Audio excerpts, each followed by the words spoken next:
ते दिवे नको लावूस लतिका, मला असंच बसू दे अंधारात काही वेळ. तू काहीही म्हणशील म्हणून मी काय थोडी तुला असं अंधारात बसू देणार आहे? म्हाळसा, काहीही झालं तरी मी तुला असं दुःखी बसू देणार नाही. तुला या सगळ्यातून मार्ग हा काढावाच लागेल. जाणवतंय ग मला ते, पण जणू काही सगळेच मार्ग दिसेनासे झालेत मला. काय करावं काही कळत नाहीये. हे निमंत्रणाचा स्वीकार करतील की नाही हे देखील मला कळत नाहीये. असं करून चालणार नाही म्हाळसा. राहून राहून माझ्या मनात एकच विचार येतो आहे की यावर त्या बानूचं काय म्हणणं असेल. शची देवीने दिलेल्या निमंत्रणाचा ती स्वीकार करेल का? आणि असं झालंच तर मी काय करावं? म्हाळसा, ती कशाला नकार देईल? तिला तर काय आपसुकच सगळं करणार आहे. म्हणूनच तू त्यांच्यासोबत जायला हवं. म्हणजे जेजुरीत कदाचित शची देवी मन मोकळेपणाने बानूशी काही बोलू शकणार नाहीत, पण स्वर्गात गेल्यावर मात्र त्या बानूला तिच्या गतजन्माविषयी निश्चित सांगू शकतात.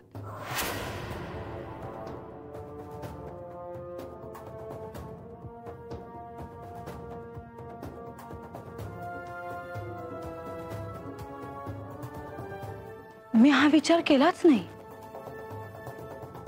पण ते असं का करतील?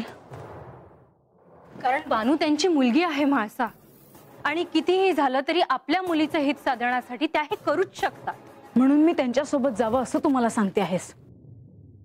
हा माझा अपमान नाही का? हा विचार सध्या तुला बाजूला ठेवावा लागेल, कारण जेजुरीत सुरू असलेल्या आख्यानातून तुम्हाला दोघींनाही तुमच्या मूळ स्वरूपाचं स्मरण होणार आहे हे सर्वांनाच ठाऊक आहे. आणि एक आई म्हणून आपल्या मुलीला ते स्मरण आधी व्हावं असा विचार मनात येणं साहजिक आहे, त्यात काही चूक नाही. पण याचा अर्थ तुला सतर्क राहायला हवं. मला तुझं म्हणणं पटतं आहे लतिका. म्हाळसा, मी तुला कधीही त्रास होईल असं कधीच वागणार नाही.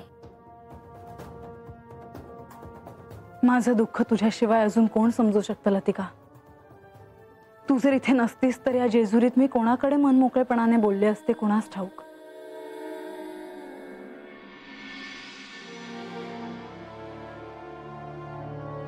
देवा, मला बोलावलं? तुम्हाला बानूपर्यंत एक निरोप पोहोचवायचा आहे. जी देवा. आज मी बानूला, अजामेळला आणि रंगाला भेटायला जाणार आहे. जी देवा.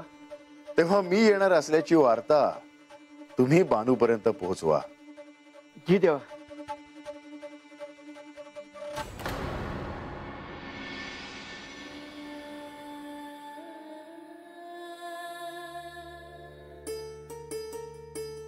मी येते, तू काळजी घे.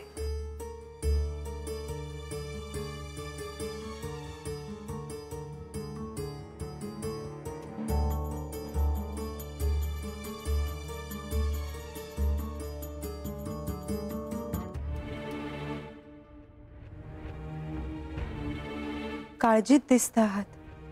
देवी, तुम्हाला देखील माझ्या काळजीचे कारण ठाऊक आहे. कारण इंद्रदेवांनी आणि सचीदेवींनी यांना जे आमंत्रण दिले आहे हे जर यांनी स्वीकारले तर हे आणि बानू स्वर्गात जातील.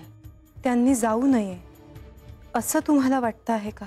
खरं सांगायचं तर इंद्रदेवांनी यांना दिलेलं आमंत्रण मला आवडलं नाही, आणि शचीदेवी मला भेटल्या तरी त्यांनी मला काहीच सांगितलं नाही. म्हाळसा, शची आणि इंद्रदेव तुम्हाला कसं सांगतील की ते केवळ बानू आणि श्री खंडेरायांनाच स्वर्गात जाण्याचं आमंत्रण देण्यासाठी जेजुरीत आले आहेत? तुमच्या समोर हा विषय काढायला नको असं त्यांना वाटणं अगदी स्वाभाविक आहे.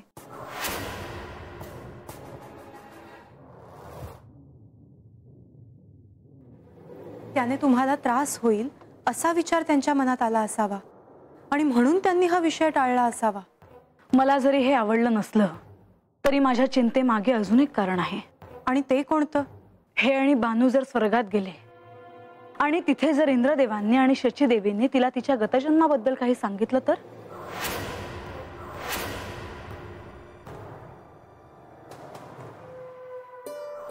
आणि तसं झालं तर मी काय करायचं देवी?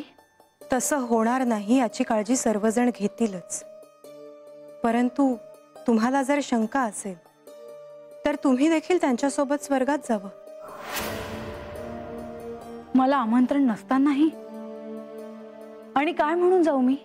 म्हाळसा, तुमचा राग अयोग्य नाही, परंतु तुम्ही श्री खंडेरायांच्या पत्नी आहात, जेजुरीच्या सम्राज्ञी आहात. तुमचं स्थान श्री खंडेरायांपासून कोणीही वेगळं करू शकणार नाही याची खात्री बाळगा. आणि बानूचं काय? तिचं काय स्थान आहे? ती केवळ यांची पत्नी आहे, पण अजूनही जेजुरीच्या राज्यकारभारात तिला स्थान नाही. ज्या इंद्रदेवांची बानू कन्या आहे ते देवांचे राजे आहेत. त्यांना त्यांच्या कन्येच्या हाती सत्ता असावी असं नसेल वाटत? या जेजुरीत तिला गडावर येण्यासाठी बंदी आहे हे त्यांना खटकत नसेल देवी? तिला तिचं स्थान बळकट करण्यासाठी ते काहीही सहाय्य करणार नाहीत. आणि हे सारं घडत असताना मी केवळ बघत बसू? मला हे सारं थांबवावं लागेल. त्यासाठी मला यांच्याशी बोलणं आवश्यक आहे. प्रसंगी यांना जाण्यापासून थांबावं लागलं तरीही चालेल. शचीदेवी आणि इंद्रदेव यांचा हेतू हा केवळ स्वतःच्या कन्येचं आणि जावयाचं आदरातिथ्य करावं एवढाच असावा, परंतु मला असं वाटतं की त्यांना थांबवण्यापेक्षा तुम्ही देखील त्यांच्याबरोबर स्वर्गात जावं, म्हणजे तुमच्या मनातली शंका देखील दूर होईल.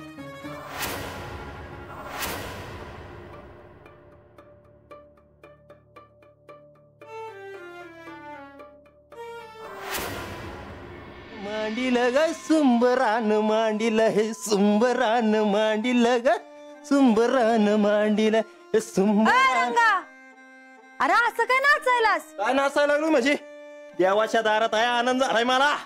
सुंबरान. अरे असं हात खुळ्यावानी नाचणं बरं दिसतं वय? खुळ्यागत? किती दिस झालं ग तुला हात येऊन? 4 दिवस झालं हात येऊन मला शिकवायला लागलीस होय ग?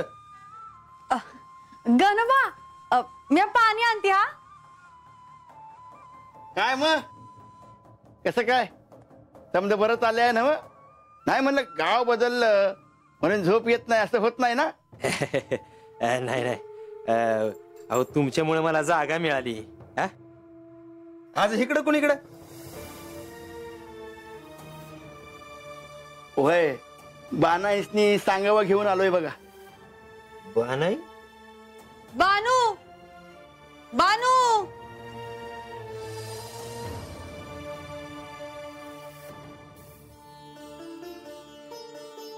गणोबा आता ह्या येळेला कसं काय येणं केलं म्हणायचं? तुमच्यासाठी देवांचा सांगावा घेऊन आलोय बघा. तुम्हासनी देव हात भेटा येणार आहे ती.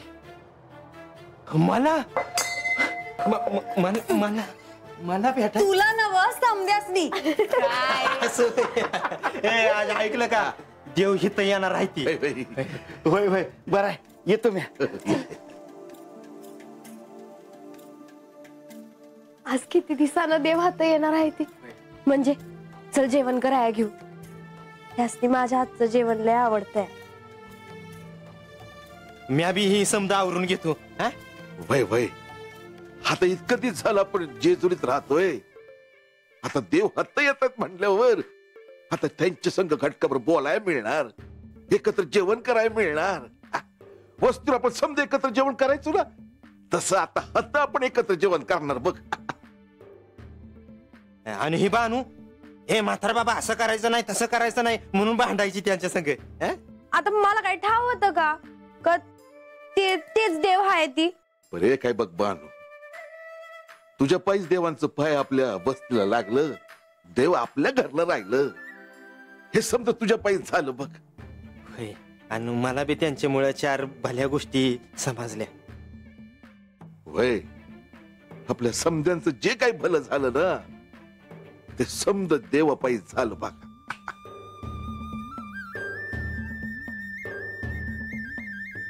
आज कित्येक दिवसांनी मला माझ्या प्रिय लोकांना भेटायला मिळणार आहे. त्यांच्या बरोबर वस्तीवर मी जे दिवस काढले आहेत ते विसरणं मला कधीही शक्य नाही. चंदनपुरीतील वस्तीवरच्या लोकांनी माझ्यावर अतिशय प्रेम केलं आणि त्यांच्या सहवासामुळे माझा तो काळ सुसह्य झाला. आज पुन्हा त्या आठवणींना उजाळा मिळणार आहे.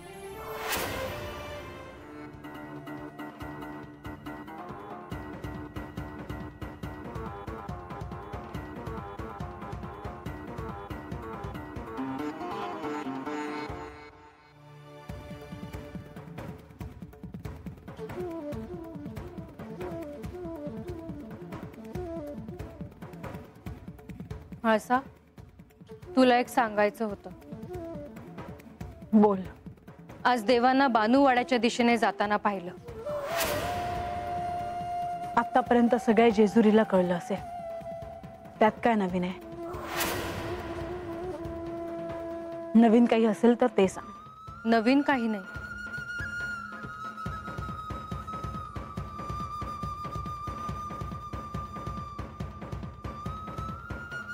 हे दुःख आता माझ्या अंगवणी पडलं आहे लतिका.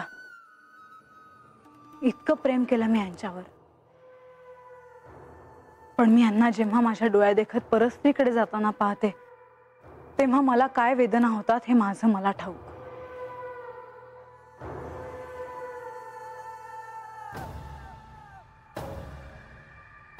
पण यावेळी गोष्ट वेगळी आहे. आता गोष्ट वेगळी आहे, कारण आधी ते मला सांगून जायचे की ते बानूकडे जाणार आहेत. यावेळी त्यांना ते महत्वाचं वाटलं नसावं, आणि आता यांनी मला न सांगण्याची सवय करून घ्यावी लागेल. इकडे बानूला तिच्या आईकडून स्वर्गात जाण्याचे आमंत्रण मिळाले आहे. तिने देवांसोबत जाण्याचा हट्ट धरला तर मग तू काय करणार? मी काय करेन ते कळेलच सगळ्यांना.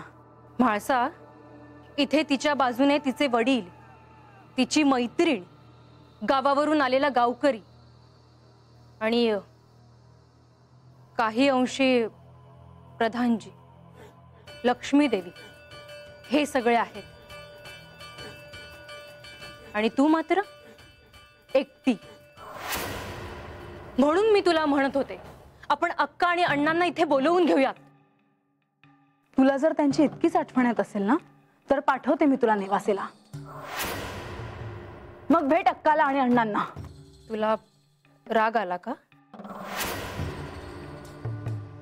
तुझ्यावर कशाला रागवू मी? मला माझाच राग आला आहे.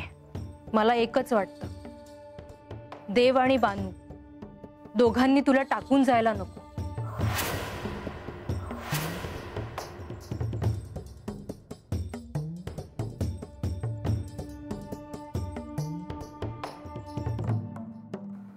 म्हाळसा, मी येते.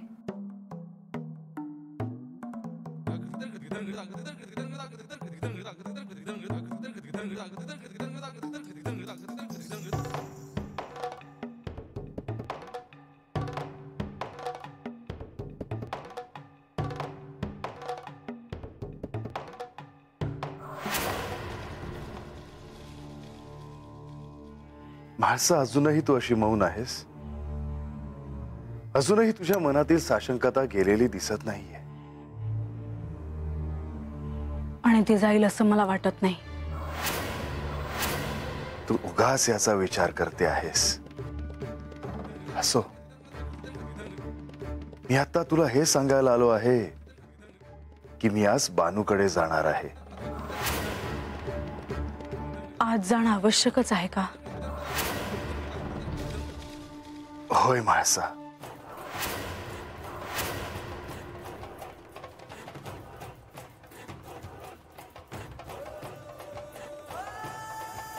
मला बानूकडे जाणे अत्यंत आवश्यक आहे.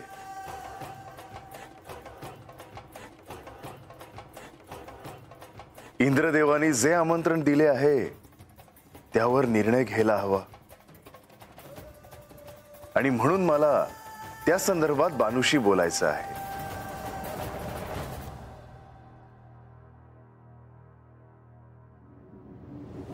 मग काय निर्णय घेतला आहे तुम्ही? अजून काही निर्णय घेतलेला नाहीये, पण त्यांचे हे असे आमंत्रण देणे अयोग्य आहे असे मला वाटत नाही. त्यामुळे मी बानूला घेऊन स्वर्गलोकी जाणे आणि त्यांच्या आदरातिथ्याचा स्वीकार करणे हे चुकीचे आहे असे मला वाटत नाही.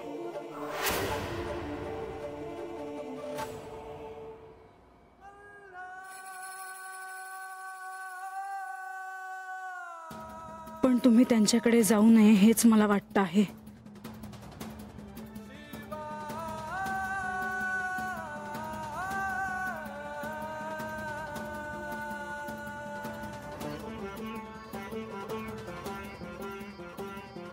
म्हाळसा, इतका कशाचा विचार करते आहेस?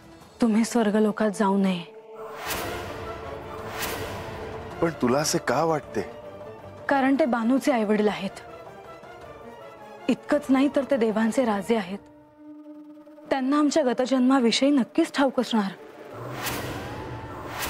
म्हणजे तुला असे वाटते का की ते बानूला काही सांगतील म्हणून? होय ना? हो. त्यांना जर काही सांगायचे असते तर त्यांनी हा सर्व घाट कशासाठी घातला असता? त्यांना काही सांगायचे आहे तर ते आत्ता इथेही बानूला सांगू शकतात. ते असं जेजुरीत करतील असं मला नाही वाटत. मासा, मी तुला इतकंच सांगेन की तू उगाच चिंता करू नकोस. तुम्ही कितीही म्हणत असलात तरी मला असं वाटतं की तुम्ही स्वर्गलोकात जाऊ नये. बराच उशीर झाला आहे. बानूकडे सर्वजण माझी वाट पाहत आहेत. येतो मी.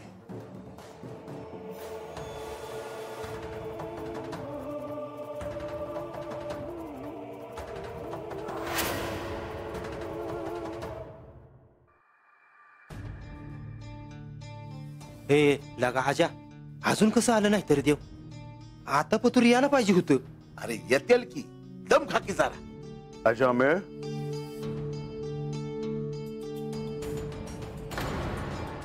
देवा, अगं ये बानू, अगं देव आल्या ती. या या या देवा, या या या या. हे म्हणजे अगं पाणी आण. या.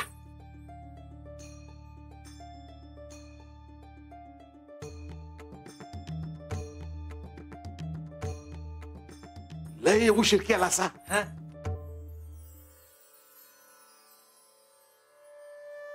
आज मी इथे येणार होतो तेव्हा गडावरील सर्व कार्य उरकून आलो. देवा, अव तुमच्या संग जेवण करायचं भाग्य आम्हासनी मिळालं. लय बरं वाटलं. बरं झालं, मला तुमच्या संग लय बोलायचं आहे. रंग्या, अरे गप की जरा. देवा आत्ताच आले ती ना, मग त्यासनी जरा बसू दे, वैस दम खाऊ दे जरा. हा होय होय. पर देवा, आम्हासनी जसं कळलं का तुम्ही येणार आहेसा, लय आनंद झाला बघा. आताच आम्ही बोलत होतो, म्हणजे तुमच्या संग वस्तीव घालवलेला दिस आठवलं. तवा ठाव नव्हतं ना का तुम्हीच देव आहे म्हणून. काय बाय चुकून बोललो असेल तर चूक समजून घ्यायची. अरे रंग्या, अरे देवासनी काय हवं काय नग ते बघ. तू बोलतच राहिलास नुसता. नाही तर काय. ए बानू, तू आपली रोज भेटतीस देवासनी, रोज बोलाय मिळतं.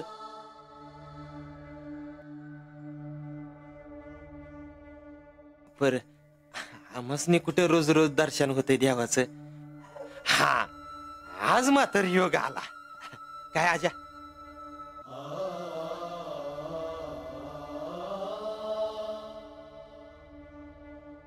काय झालं? रंगा, तुला वाटतंय तसं घडत नाही. मी बानूला रोज भेटत नाही. बऱ्याच दिवसांनी तिची आणि माझी भेट झाली आहे.